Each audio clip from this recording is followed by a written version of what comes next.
you already know, my name is Sandeep. I have around 5 years and 5 months of experience overall, out of which first 3 years I was working with TCS as a full stack developer. So there I was working with technologies like HTML, CSS, Angularjs, Bootstrap for the front end. For back end I was working on Spring, Java, and for the database purpose we were using PostgreSQL. And currently I'm working with Accenture from last 2.5 years. And in Accenture I work for a client called Ingenico ePayments. That's basically a payment domain application. So there I work as a full-time backend developer plus a scrum master. So here I basically work with technologies like Spring Boot, microservices, Java, and for the database purpose we use Hibernate. Okay. So what are your core skills actually? So core, I'm working majorly with Java. So Java has a lot of technologies in it, right? So I just wanted to know what technologies in Java. Is it only core Java, or you have worked on the latest technologies actually? So I work with core Java plus the Spring Boot as well. So Spring Boot is something like we use the framework as in for creating the application and for development. And in the coding language, I work with Java itself. So how do you rate yourself on a scale of 5 for Spring Boot actually? In scale of 5 in Spring Boot. Spring Boot, I think around 4. Okay. Then how about core Java? How do you rate yourself? Same 4. Okay. Okay. So can you differentiate between an abstract class and an interface in Java? Yeah, so basically abstract class and interface are other concept for abstraction itself, but there is a major difference between interface and abstraction. The first major difference is abstract class can have both abstract methods and non-abstract method as well, but it should have at least one abstract method. Whereas interface is something where we will only have the abstract method only. Okay, then second thing is in the abstract class, we as in there might be possibility like on the usage side that might be possible that there are few implementation which we have already decided. So in this scenario, we can go for abstract classes. Whereas if something like if the scenario is where we don't know about the implementation yet, all the implementation will be decided by the end user or the person who is using your APIs. So if that is the scenario, then we should go for interfaces. Okay. So you might have heard about final and finally keywords in Java, right? Actually, so Yes. where are they used actually? So final is basically a keyword where which is used as in the what we say as a modifier, so what we called as. So for example, if we are keeping as a final in the variable, so in this scenario, the final will be acting as, sorry, the variable will be acting as a constant. We cannot change the value. Then if we are keeping the method as final, then that method cannot be overridden in the child class. If the class is final, then in this scenario the class will not be able to, we cannot be able to inherit that class. So that is the major functionality of final. Whereas finally is something which comes with exception handling.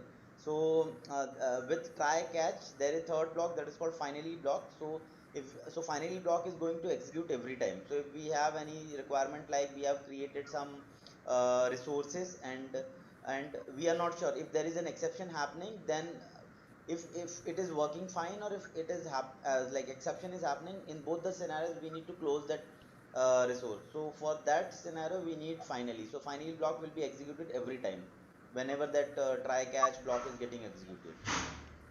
Okay. Do you know what are wrapper classes in Java? Wrapper classes, yeah. So wrapper classes and the you're talking about this primitive data type. Okay. So Yes. like we have integer, we have long. So those all are called wrapper classes. Why those called wrapper classes? Because we have this non-primitive data types like int, long, something like that. Which so for example, if we have created one of the object as int and we want that object should act as a or we wanted to perform some operation same as we can perform on the object, for those class, for those type of operations we want wrapper classes. So what we'll do is that int object, like that int value, we can directly keep it into the object, that is integer I equal to new integer, then 10, something like that we have done, and now we can perform any operation what we can perform on object. So that is the major functionality of wrapper class.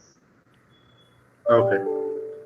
So coming to Spring Boot actually. So Yes. what are the advantages of using Spring Boot as framework? Yeah, so major advantage is what we say as a creation and handling of or maybe maintaining the project. So for example, if we wanted to create a project in this scenario, what we need to do is we just need to go to Spring Analyzer. We just need to find out how what all uh, uh, uh, uh, what we say as a dependencies we want to do it. Like for example, if we only want Spring Web or Spring Core, something like that. So whatever dependencies we want, we can directly include that into our project, and then we can just like after just clicking the OK button, we are good with our whole framework is ready now. So now we just need to include the business logic into that. So that is how fast we can actually create any of the application. Same way maintaining as in now just take example that we have few microservice kind of architecture into our applications. So in this case what happens is if we have Spring Boot applications, we can directly communicate through Kafka. That is that if that is an event based application, we can directly communicate through Kafka. That is very easy to inbuilt in Spring Boot. Second is if even if it is not an event based application, if we just wanted to communicate through applications, then we can directly go ahead with the API, like RESTful API is calling. So that can be the second one. And third is now as Spring is going in the new direction, we also have a reactive programming as well possible in Spring. So that is also one of the biggest advantage of Spring now. Okay. Okay. So can you let me know the steps what you follow for setting up a new Spring Boot application in Eclipse or any IDE actually? Sorry, I just missed the first part. Can you come again, please? So the steps you follow for setting up a Spring Boot project or a Spring Boot application in Eclipse or any IDE actually. Okay, so just take an example. If we don't have any of the Spring Boot application, we should go for Spring Initializer, as I mentioned before. Then we can create the dependence, like we can select the dependencies, whatever dependencies we want in Spring, and then the application is ready. Now what we need to do is we need to open the ID. Like for example, IntelliJ we are opening. In the IntelliJ, we just go to open, and then in that there are two options. One is version control. If any of the application is at one version control, we can directly paste the URL for that repository. Either it is Git or SVN or something, whatever we are using, we can directly keep that, and it will start like it will start getting the application from the repository. And the second option is if it is in your local machine, what we need to do is we need to click the open, and inside that open there is like there is a open from file, something like that we have, so we can include that and the application will be open in your thing. Now once we have the application, then we can start working on our business logic. Like we can create our APIs through controller, then service layer, then DAO layer, something like that we can start working. Okay. So in Spring Boot, we have a default port of 8080 assigned to Yes, our application, right? yes, So yes. how can we change that actually? So What is basically, the simplest way is we have application.properties. So in application.properties file, we can go and we can there is one parameter. I think port application.port is the parameter. I'm not very much sure about that. Oh, sorry, server.port. Port is the name of that parameter. So there you will see that 8080 is configured currently, and if it is not configured, even then also by default it will be 8080. So there we can actually provide the different so we can directly write server.port equal to 1990 kind of thing what we want to do, so we can configure there. okay? So do you know what is Spring Boot CLI? What is Spring Boot CLI? Yeah. Yeah, I've heard about it, but uh, I'm not very much sure about that. not much used. Okay, that is fine actually. Okay. So apart from Spring Boot and Core Java, what are your other comfortable areas?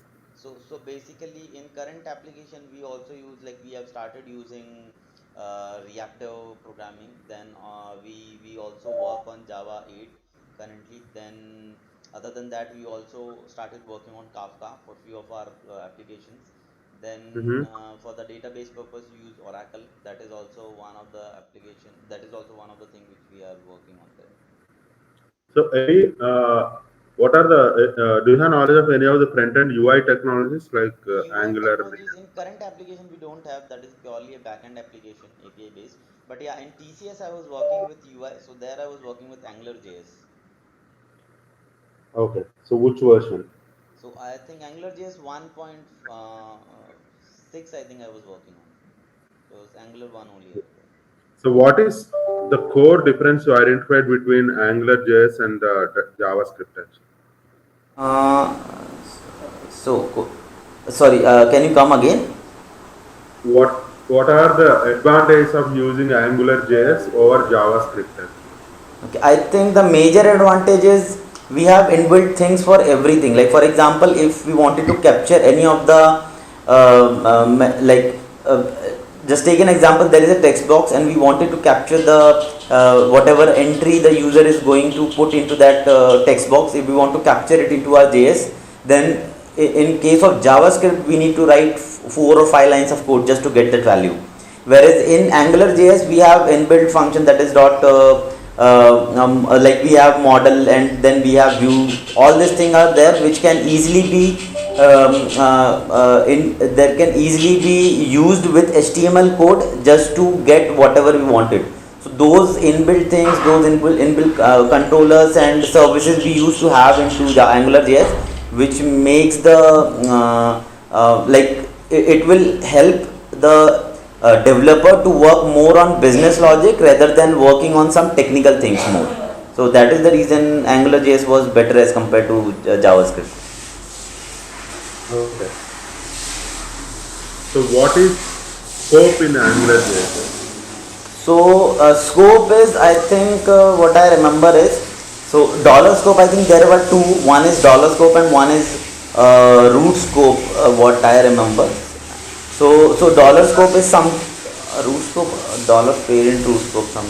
Yeah. So dollar scope is basically we used to have, like for example, if there is a variable which is created into that AngularJS and we wanted to use that variable in HTML, there we need to write ng hyphen scope. So it will single bind, what we call a single bind that variable with that what is HTML component. And in the JS part, that is AngularJS part, or in the controller part of AngularJS, what we need to write is, wherever we are using is, there we will be writing dollar scope dot name of that variable, and we can perform that operation. Okay. So coming to Oracle actually. So, Yeah. how comfortable are you in SQL and GLS? Yeah, I work, I write the queries, and mostly I write the queries. So yeah, little bit I'm okay with this Oracle as well. Okay. Can you let me know what are the different type of joins we have in Oracle? Yeah, so one is inner join, one is self join, one is outer join. So these are the three joins. Then in inner join we have left join, right join, those all things are still there. So inner join is something like there is table A and table B, and if we wanted to perform an operation and we wanted to get the common values, then we should go for inner join. The outer join is something when we have table A and table B and we wanted to get the uncommon things, then we should go for outer join. And so self join is something like there is one table A and we wanted to perform the operation on the same table, then we will be going ahead with the inner join. Okay. Okay. So, what is your current company? So currently I am working with Accenture. Okay. So what is the reason behind looking for a change? So now it's already 2.5 years, and when I see, like as in learning curve, I don't find much relevant in learning thing, because previously I was working as a backend developer, and now, sorry, as a full stack developer. Now here from last 2.5 years I've been working as a backend developer, so I don't want to decrease the scope of technologies into my resume, and I already discussed with my manager few times that I wanted to work as a full stack developer, but here we don't have scope and they are not ready to leave me as well. So that is the reason, like, I just wanted to increase the scope of learning plus the technology wise as well. So that is the major reason here. Okay. So which location are you based on? So currently I'm in Mumbai. Okay. Okay. So you have any questions for me? Yeah, maybe Anil, I just wanted to have two questions. One is, if I get selected, what are the roles, what are the responsibilities you want me to justify? How can I, what all things you want me to work on? So basically, Sandeep, actually, I cannot tell you right away what your project is going to be and what your roles are going to be, because this is not for a project specific recruitment. Okay. Actually. Okay? This is for a kind of global drive where we have few projects in the pipeline and we are recruiting resources for those projects. Actually. But definitely, you will be given or you will be mapped to a project where your skill set is matched. Actually, okay. And second thing is. Yeah, right. The current in the current market, probably you might be very much aware. Like most of the positions in the projects are looking for Java FSCs actually, full stack engineers. So, if maybe I would say, like, if you can add additional weightage to your profile by adding more skills related to Java FSC, that might help you actually. Other than that, I don't think I cannot suggest anything beyond that actually. Oh, sure, yeah. So the second question I had was related to, so as we have a discussion for around 30 minutes, do you feel in any of the area I should work more on, or where I can concentrate more so that I can improve as in from technical point of view? I think you're pretty much good, and the good thing is you have started working on Kafka. So, and I would suggest you to focus on if possible, on the DevOps area as well, like working on CI/CD pipelines and all, because that is one another core area where we have a lot of scope for growth now. Actually. Correct. Yeah. Sure. Yeah. That's great. Thanks, Anil. Okay. Any other questions? No, I think I'm good. Those are the only questions. Okay. Thank you, Sandeep. Thanks for your time, and I wish you all the very best. Yeah. Thanks, and same to you. Have a nice day.